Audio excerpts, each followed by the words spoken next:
I'm more concerned about being able to put fuel in my truck to get to work so I can make money to pay the rest of my bills. Diesel, as I said before, a workhorse of the economy. Companies rely on it to deliver their goods by truck, by train, by ship. Nearly 1 in 5 homes in the Northeast, they use it for heating oil.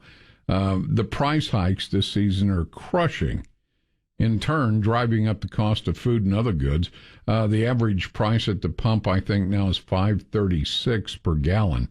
That's according to AAA. That's up from $3.64 a year ago. California is almost $1 or a little more higher. But it's going to hit everybody in the form of higher prices because just about everything that you can think of arrives at the retail level by truck. So what's the Biden administration going to do to avert a full-blown panic? He's going to tell me that we'll be in compliance with the Paris Accord in 2025. Yeah, there you go. Let him eat cake, I guess. Jay Young, CEO of the King Operating Corporation and an oil and gas expert, is with me. We've had him before. Jay, how you doing? Good, Rick. How you doing? I'm doing okay. Listen, good. What's going on, man? I'm talking to guys every single day that are either selling off their truck or trucks, plural, going to work for other companies. I talked to one guy. He had 2 trucks, ended up selling them, couldn't afford the fuel, went to work for another trucking company, and they were on limited number of trucks. Had a mechanical problem. The bank wouldn't float the loan for the repair. So I don't know what he's doing now, but he's not a driver. This is crazy. This is insane. It really is, Rick. And I'll tell you, from my standpoint, what's happening in the United States here lately is, OPEC taking 2 million barrels a day off, a strategic reserve taking 1 million. But if we go back, 3 months, 6 months ago with the strategic reserve and the oil from Russia, a lot of the oil we're getting for diesel. It takes a different kind of grade of oil to make and that oil's from Russia, or it's from the Keystone Pipeline that Biden said no to, back when he became elected. So therefore, when you have no's and you're not producing this oil, and I agree with Joe Biden on something. I'll have to say that. I know it's going to surprise you, but hear me out in just a minute. But I'm just saying right now that for a minute, what we're seeing that the oil and gas companies aren't coming back to drilling for oil and gas in the United States. The rig count's barely increasing. But what I agree with Joe on this one, and it's the first time ever, but it'll probably be the last. But what I'm saying is that since oil and gas companies are making billions and billions of dollars, and they're making a ton of money right now, and they're not going to put that money back to work drilling for oil and gas, they're going to keep it. They're going to buy back stock. They're going to send it in dividends to their investors.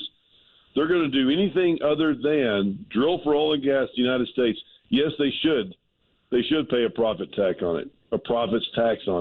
Why do I say that? Because when normally during this time, and I'm almost 60 years old, fourth generation, I've seen the ups and downs of this business for many, many years. And when normally during this time, that when oil and gas companies are making profits and oil and gas prices are higher, they get really thrilled about drilling for oil and gas, and they want to drill for oil and gas. They want to continue drilling for oil and gas, and they're not able to now because of the boards. These boards are saying, don't drill for oil and gas. Don't increase your rig count. Well, don't do this. Don't do that. So before I could jump on that wagon, I'd have to see a breakdown with the numbers, how much their investment has dried up, how much they're able to bank on new rig counts. The whole thing is upside down. You got a president that promises, as a campaign promise, he's going to stop drilling. Well, why in the hell would I want to invest in oil if the president just said he's going to stop all drilling? and then he comes back from that. He walks that back a little bit. Now I'm going to shut down all the coal mines. What are the investors supposed to do? Right, exactly. And that's why we're not going back to drilling for oil in the United States. We need more oil and gas drilling in the United States. We're still 35% of the rig count before the pandemic. Trump we were drilling at 1,200 rigs a day. We were rocking and rolling, drill, baby, drill, putting a lot of oil on the market. We're paying $2 and whatever at the pump. We didn't hear anything about a diesel shortage. It was all about drilling for oil and gas in the United States. Our demand was high. Our supply was high, obviously. And we were exporting oil. Exactly. Our refineries were over the top. We were putting cheap oil into the strategic reserves because we could, and we could afford it at that time. Hey, we have all this oil. What should we do? Well, let's put it in the strategic reserve. Yeah. We didn't know that we're going to let Biden, take it out and use it as a campaign promise. Answer me this: talking with Jay Young, CEO of King Operating Corporation. Answer me this: what does a diesel shortage in America look like, say in the next 6 months or a year?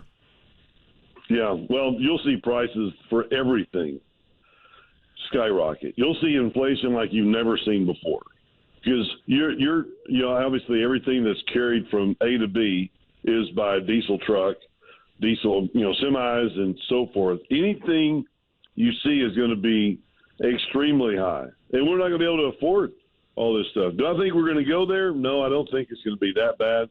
I think the prices are going to go up. They're going to continue to go up, but we have this gas station across the street from us, and I keep looking over there at the diesel prices, and they're not skyrocketing right now. We're not seeing prices over the last month have kind of stabilized, not really going up as much as the media is talking about right now. I'm not saying anything bad about people in the media, of course, Rick. Well, I will. But we really haven't seen the increase in prices like we're hearing about with this shortage and all this. But I just don't want it to happen, obviously. Well, nobody does. And, what's coming out of D.C., and, it's such a hodgepodge there, I know, because I worked doing this business in D.C. First, I promised no more drilling. That's it. We're going to shut down the coal mines. That's over. Okay, I'm going to walk that back. Hey, oil companies, start producing more, which means you got to drill more, which means you need more investment money. But what kind of airhead, empty-minded investor would invest in something that the head of the entire country says he wants to get rid of? It's just you can't get any consistency here. None of it makes any sense. Right. Well, when he came out the first day and cut off the Keystone and permitting and he was against the fossil fuels from the very beginning. And of course, that was a campaign platform for him. The Green New Deal. And you and I have talked before. Just because he comes out and says, "Well, you've got the X number of leases." Well, you and I both know having a lease does not allow you to go drill. There are a few other things involved. The lease is just part of it. You got to get permitting and all the rest, and half of this stuff's tied up in court. Mm-hmm. Yeah, it's taking a lot longer. We're talking about right now some of our Wyoming property that we own. We're talking about, it's BLM, Real Land Management, so it's going to take us months and months and months to get it passed. We might as well go ahead and file today because. Is that Powder River Basin up there? Yeah, exactly. Yeah, exactly. So you know your stuff. You've been an oil and gas guy. Well, Williston's just a little north of that. So, you look at the Williston Basin, the Permian Basin, the Powder River Basin. You look at all the opportunity we have to be energy independent. Once again, we've got a stumbling block in the White House. So, if you're feeling pain at the pump, if you're spending more in the stores because of increased fuel prices, you only got one person to blame. Right. Exactly. the person that's not going around with the support needed and talking about drill, baby, drill. And it's like Marcellus up in New York. They choose in New York to pay higher prices for heating because they don't want you to drill for natural gas and oil in New York. So it's like they choose to do that. Well, okay, the government's choosing right now, for the American public to pay more at the pump, and that's why I was like, right before the election, I was like, hey, now listen, if you go by the pump and you're paying 20 cents more, don't think that's going to happen for a long time. Don't vote Democrat just because you're going to spend 20 cents less at the pump than you did last week. That's a ploy. It's going to go up because our government does not support oil and gas at all. They don't want us to drill for oil and gas. They want to put us all out of business. They think we're just a bunch of profit-making, morons, and we're the ones that set the price of oil and gas. I mean, they have to blame somebody, I guess. So they're going to blame us.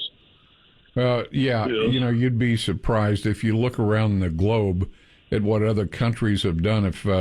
If all of a sudden oil and gas production became nationalized, they'd be on this like white on rice. But if they don't control it, they want to get rid of it. So that's just how I feel. Jay Young, CEO of King Operating Corp. And oil and gas expert, appreciate you taking some time today, and let's hope some common sense, which isn't very common these days, starts to prevail when it comes to energy independence back in the United States.